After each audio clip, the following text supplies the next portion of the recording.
પછી બેનો ભેગા થઈ કોઈ દી વાતો સાંભળ્યો તમે? ઈ બેઠા બેઠા વાતો કરજો ને કોઈ દી સાંભળજો.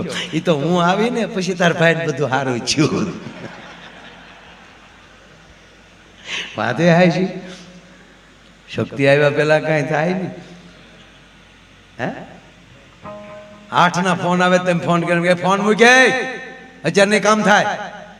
પણ તમે ફોન ઉપાડો ને જી જી ખબર પડી જાય કોનો ફોન આવ્યો. હોમ મિનિસ્ટરનો જ ફોન હોય. ભલ ભલા સીધી દોરીમાં હાલવા પડે. બોલો નહીં થવું જ જોઈએ. એ જ રીતે રહેવું જોઈએ. એમાં કોઈ સવાલ નહીં હો ભાઈ. હા કીધું કરવું જ જોવે. રાવણ જેવો રાવણ હતો માં જાનકી અમે તલવાર કાઢી તા મંદોદરે કીધું એ ગોગો તલવાર તા તો રાવણ બજે તમે હારે લાગો. એ રાવણે જો તલવાર બેન કરી નાખતો હોય તો પછી એ ક્યાં કરો સાહેબ. ભગવાન કૃષ્ણ પણ વ્રજ કે એમ જો રમતો હોય, ગોપીઓ કે એમ રમતો હોય, અભિમાન નો આવી જાય ધ્યાન રાખવાનું રહે.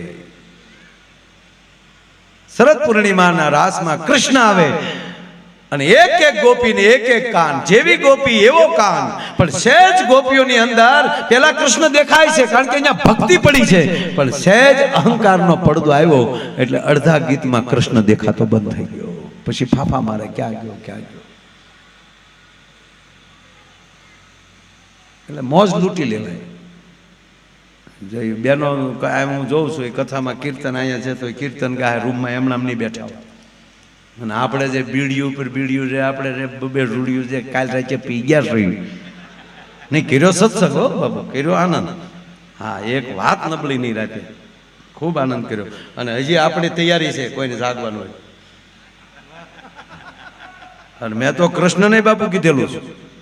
મેં તો કાનુડાને કીધું કે કાના હકીકત આપણે શું છે ખબર નથી. પણ હકીકત એ જ છે કે હકીકતમાં આવી લહેર મળે. જો આપણે હવના ધંધામાં જવું જ પડે. એક અમારો ધંધો એવો છે કે એક પંથને દો કાજ. ભજન થાય એને પોચું મળ્યા કરે. એક પંથને દો કાજ છે. એક તો એના નામના ભજન લેવ, એનું ભજન થાય. આપ જેવા મહાપુરુષોના દર્શન થાય. અને મને ક્યારેક ઘણી વાર લગભગ મને આ વિચાર આવ્યા વગર ન રહે કે આ સદગુરુની કૃપા ન હોત તો માયો ક્યાં બેઠો હોત. આ કૃપા આપણને ક્યાંક લઈ જાય છે. મને એકવાર અમરીશભાઈ પૂછ્યું બાબા કે માયાભાઈ તમે આ વિધાતા આપણા લેખ લખ્યામાં માનો છો? મેં કીધું હા. મને કે લેખ તો છઠ્ઠીને દિવસે જ લખી નાખે છે. મેં કીધું હા. જન્મતા આવે છઠ્ઠીને દિવસે બ્રહ્માજી આપણા લેખ લખી નાખે છે. વિધાતા આપણા લેખ લખી નાખે છે. એના લેખ ઉપર મેં કોઈ ફેરફાર થઈ શકે? બિલકુલ નહીં. પછી એને તરત એક પ્રશ્ન બહુ કર્યો હારો કે તો પછી આ ભજન કીર્તન સદગુરુ યાત્રા કુળદેવી આ બધું શું કરવાથી શું ફાયદો? મેં કીધું એનાથી વિધાતાના લખેલા લેખમાંથી ફેરફાર ન થઈ શકે. પણ સદગુરુની, તમારા ઈષ્ટદેવની, તમારા કુળગૌરની, તમારા કુળગુરુની આ બધાની કૃપા ભેગી થાય ને ત્યારે હેતુ ફેર થઈ જાય. લખેલું ન ભૂહાય.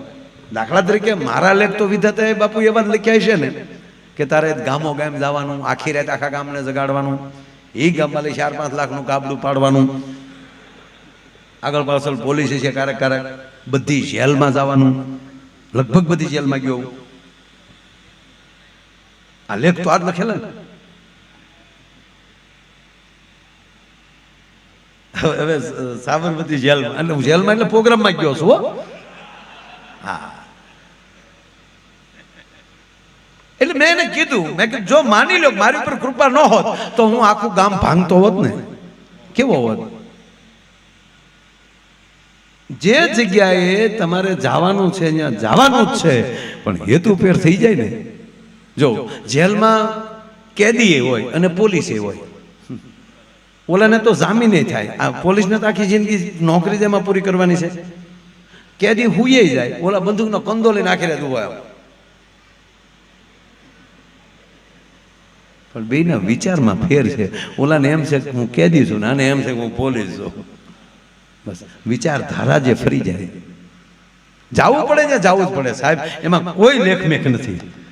પણ તમારા ઈષ્ટદેવની કૃપા હોય ને, તમે જ્યાં જાઓ ત્યાં તમારી એન્ટ્રી પડતી હોય. ભલામણ તમે જ્યાં જાઓ ને ત્યાં તમારી એન્ટ્રી પડતી હોય, જ્યાં સ્વાગત થતું હોય, વેલકમ આવો. અમુક અમુક ને જોઈ તો હાવ લોધરિયા જાય, અમે હાવ મળી ગયા પણ સારું કરીને નહીં. આમ જે કાર્યમાં જતો હોય એમાં એનો રસ્તો થતો હોય. આ કૃપા ભગવાનની કૃપા થાય, એની પર ભરોસો બેસી જાય. અને ત્રીજી વાત, ભગવાન કૃષ્ણ એમ કહે છે કે હે અર્જુન, તું કર્મ કર, ફળની આશા ન રાખ, એ મારા ઉપર છોડ. બાપુ સુદામાને કેટલો ભરોસો હશે, આખી જિંદગીનું કર્મ જ કર્યું એને કે બસ હું કૃષ્ણનો, ભગવાનનો, હું આ ધર્મનો હું પ્રચાર કરું. હું એક બ્રાહ્મણ છું. બે બ્રાહ્મણ મહાભારતમાં બેયની પત્ની જ મોકલે છે. બેયના દીકરાઓને ખાવા દૂધ નથી. ગરીબાઈ આટો લઈ ગયેલી છે, પણ એક એવી રીતે મોકલે કે તમારો મિત્ર છે દ્રુપદ, અને તમને વચન આપેલું છે અડધી ગાદી આપશે અને તમે જાઓ. લાલચ પેલા ફળ બંધાઈ ગયું અને એની ઘટનામાં નથી જવું કે જે ગુરુ દ્રોણાચાર્યને જે ઘટના બની એ જ રીતે અહીંયા સુદામાના પત્ની એમ કહે છે, હું માગવાનું ક્યાં કહું, એકવાર મોઢું તો દેખાડી આવો એને. ભલા માના તમે એકવાર તો તમે જાઓ. કે ગોરાણી મારે કેમ જાવું, કૃષ્ણથી હું મોટો છું. હા, આ કથા બાપુ મને બહુ ગમે છે. ગોરાણી, હું યાચક ન બની શકું, હું લાંબો હાથ ના કરી શકું.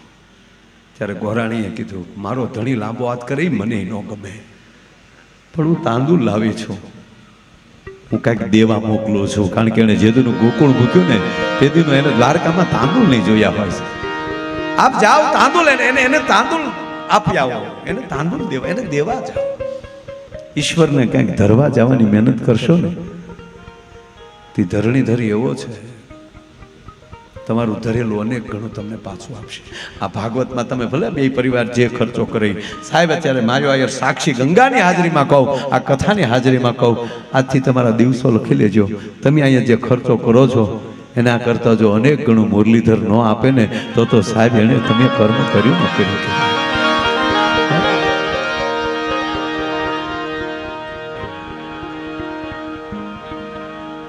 નાના જેના બાળકો હોય, વૃદ્ધ હોય, સુદામાને વૃદ્ધ કીધા છે. દાદા જેની પાસે સત્ય હોય ને એ ભલે 18 વર્ષનો હોય પણ એ વૃદ્ધ જ દેખાતો હોય, પીઠ જ દેખાતો હોય. જેનામાં સત્ય લબો. આ સત્યનારાયણ ભગવાનની કથામાં શીરો શું કામ? સત્ય વૃદ્ધ હોય, સવાય નો સવાય શીરો હાલે.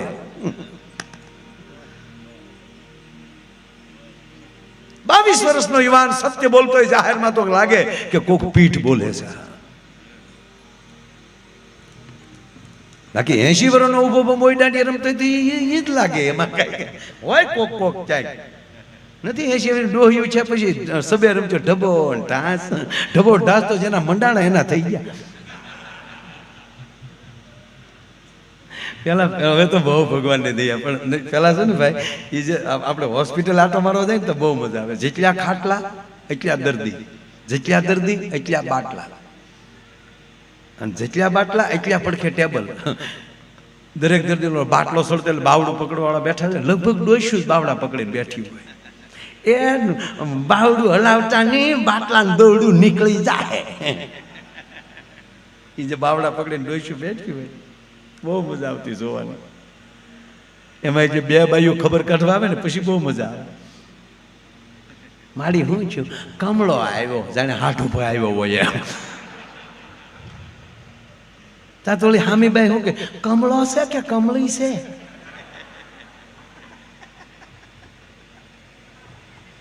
અને ઊભી ખબર કાઢવા ને એ ઊભા થઈને પછી હરખી સા પાણી ન પાયા હોય ને તો ઊભું થાક્યું જાય ને કેચ્યું જાય. કમળા વાળા કોઈ જીવતા ન છો.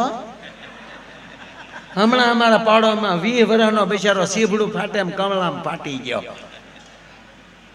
તા તો ઓલો વાલોના વેળા જેવું હું કીધું તને નથી કીધું તમને કાંઈ નહીં ચાલે.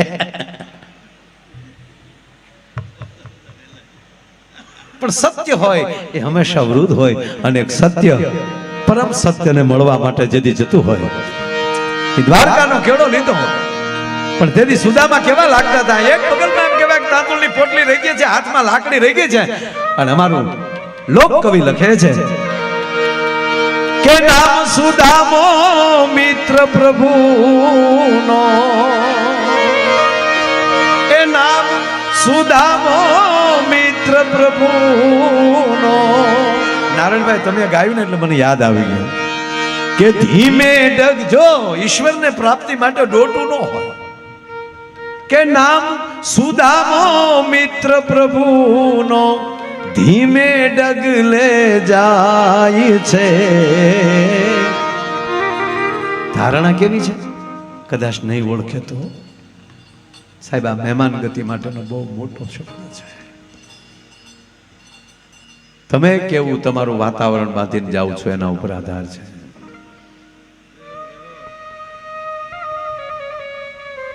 આપણે નક્કી કરીને આવીએ કથામાં આવશું એટલે આપણે બે યજમાન દોડશે બે આપણને સોફો આપશે. આ ધારણા નહીં કથામાં આવતી વખતે ધારણા ન બાંધવી જ્યાં જગ્યા મળે ત્યાં બેસી જશે અને એની કથામાં કાંઈ વ્યવસ્થામાં તૂટો હોય તો ભલે આજ મારે ડીસું ધોવી પડે કારણ કે આપણો બાપ કૃષ્ણએ પણ યજ્ઞની અંદર પત્રાવળીઓ ઉપાડેલી છે ભલામણ. આ વ્યવસ્થા આપણે કરવાની હોય. આ સુદામા કે મારો નારાયણ મને ઓળખી જાય તો ઘણું કે નામ સુદામો મિત્ર પ્રભુનો ધીમે ડગલે જાય છે હરિનગરીના પંથે રે પ્રભુ નગરીના પંથે રે બ્રાહ્મણ હાલ્યો જાય છે પથિક હાલ્યો જાય છે.